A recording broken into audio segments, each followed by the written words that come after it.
ورحمۃ اللہ وبرکاتہ۔ الحمد للہ وحدہ والصلاة والسلام علی من لا نبی بعد، اما بعد فاعوذ باللہ السمیع العلیم من الشیطان الرجیم، بسم اللہ الرحمن الرحیم۔ یا ایہا الذین آمنوا کتب علیکم الصیام کما کتب علی الذین من قبلکم لعلکم تتقون۔ یا ایہا الذین آمنوا اتقوا اللہ حق تقاتہ ولا تموتن الا وانتم مسلمون۔ مختصر حمد و ثناء کے بعد آج کے اس درس میں سلف صالحین کے حوالے سے میں ایک دو باتیں آپ کے سامنے رکھوں گا کہ جنہوں نے عبادات کے فلسفے کو سمجھا ان کی زندگیاں کیسی تھیں۔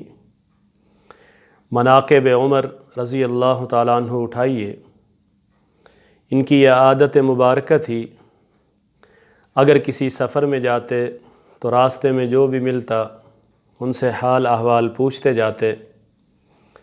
ایک مرتبہ یہ سفر میں جا رہے تھے تو ان کی ملاقات ایک چرواہے سے ہوئی، ایک غلام سے ہوئی جو راستے میں بکریاں چرا رہا تھا۔ انہوں نے پوچھا کہ آپ کون ہیں؟ اس نے بتایا کہ میں فلاں شخص کا غلام ہوں، میں چرواہا ہوں۔ پوچھا کہ یہ بکریاں آپ کی ہیں؟ کہا نہیں، یہ میری بکریاں نہیں ہیں، یہ بکریاں اسی کی ہیں۔ اننی امین، میں امانت دار ہوں۔ فاروق اعظم رضی اللہ تعالیٰ عنہ نے اپنا تعارف کرایا کہ میرا نام عمر بن خطاب رضی اللہ تعالیٰ عنہ ہے، مجھے ایک بکری چاہیے۔ اس نے کہا لو کانت الغنم، اگر یہ بکریاں میری ہوتی تو میں آپ کو ایک بکری دینے سے بخل سے کام نہ لیتا۔ میں امین ہوں، یہ بکریاں میری نہیں ہیں، یہ میرے مالک کی ہیں۔ کہا آپ کو پتہ ہے میں فاروق اعظم ہوں؟ اس نے کہا جی ہاں، میرا مالک آپ کا تذکرہ کرتا رہتا ہے، مجھے معلوم ہے۔ پھر فاروق اعظم رضی اللہ تعالیٰ عنہ فرمانے لگے کہ لگتا ہے آپ کے مالک کو آپ پہ اعتماد نہیں ہے۔ کہا بات یہ نہیں ہے، اعتماد کی فضا تو اتنی ہے کہ اگر میں شام کو گھر چلا جاؤں اور مالک کو جا کر کہہ دوں کہ ساری کی ساری بکریاں بھیڑیا لے گیا تو میرا مالک اپنی زبان سے ایک جملہ بھی مجھے نہیں کہے گا۔ کہا اگر یہ بات ہے پھر تو مسئلہ حل ہو گیا۔ کہا کیسے ہو گیا؟ کہا اس طرح ہو گیا، ایک بکری ہمیں دے دو، ہم لے جائیں گے، راستے میں اس کا دودھ نکالیں گے، دودھ پئیں گے، ہماری ضرورت پوری ہو جائے گی۔ اگر مالک پوچھ لے تو اس سے کہنا کہ ایک بکری بھیڑیا لے گیا۔ فاروق اعظم رضی اللہ تعالیٰ عنہ سے وہ غلام کہنے لگا آپ کی بات صحیح ہے، لیکن آپ مجھے ایک سوال کا جواب دے دیں۔ ایک بکری نہیں، 2 چاہیے، 10 چاہیے، پورا ریوڑ چاہیے، لے جاؤ، مجھے صرف ایک سوال کا جواب دیتے جاؤ۔ کہا وہ سوال کیا ہے؟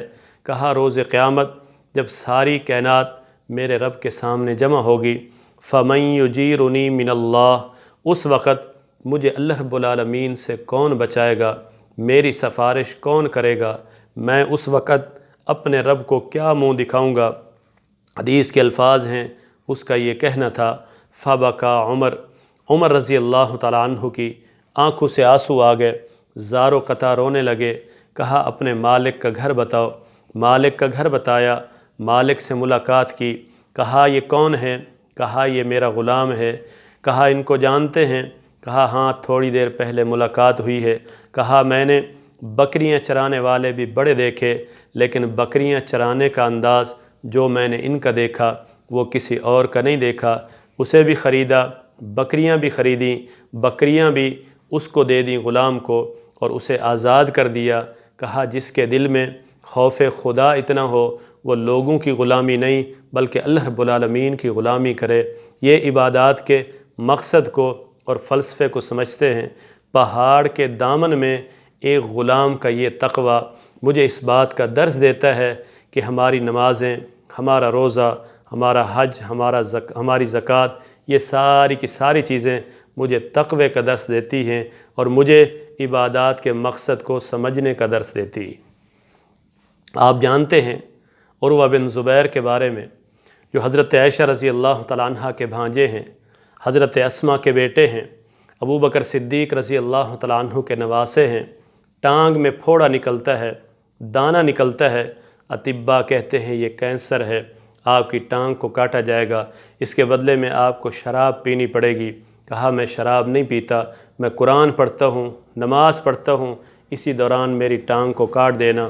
پھر ایسا ہی ہوا، اسی دوران انہوں نے ٹانگ کو کاٹ دیا، بے ہوش ہو گئے۔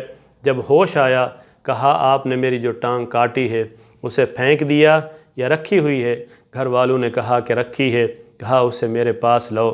جب اسے لایا گیا اس سے مخاطب ہو کر کہنے لگے، کہا آج تک میں تجھ پر چل کر جاتا رہا، آتا رہا، دنیا کے ڈھیروں کام کیے ہیں، لیکن مجھے یاد نہیں ہے کبھی میں تجھ پر چل کر کہیں ایسی جگہ گیا کہ جہاں میں نے گناہ کیا ہو۔ میرے بھائیوں، یہ وہ عظیم ہیں کہ جو عبادات کے فلسفے کو اور مقصد کو سمجھتے ہیں۔ ہم میں سے ایسا کون ہے کہ جو جسم کے کسی اعضاء سے مخاطب ہو کر کہے کہ اے میرا ہاتھ تو میرے ساتھ لگا رہا، میں نے کبھی تجھ سے کوئی گناہ نہیں کیا، اے میری آنکھ تو میرے جسم کا حصہ رہی، میں نے تجھ سے کبھی کوئی گناہ نہیں کیا۔ پاؤں سے مخاطب ہو کر، ٹانگ سے مخاطب ہو کر کیا انسان کہہ سکتا ہے کہ تو میرے جسم کا حصہ رہی لیکن میں کبھی تجھ پر چل کر گناہ کرنے نہیں گیا؟ میرے بھائیوں، یہ وہ عظیم لوگ ہیں جنہوں نے عبادات کے مقصد کو اور فلسفے کو سمجھا ہے۔ اللہ رب العالمین ہمیں بھی عبادات کے مقصد اور فلسفے کو سمجھنے کی توفیق بخشے۔ وما توفیقی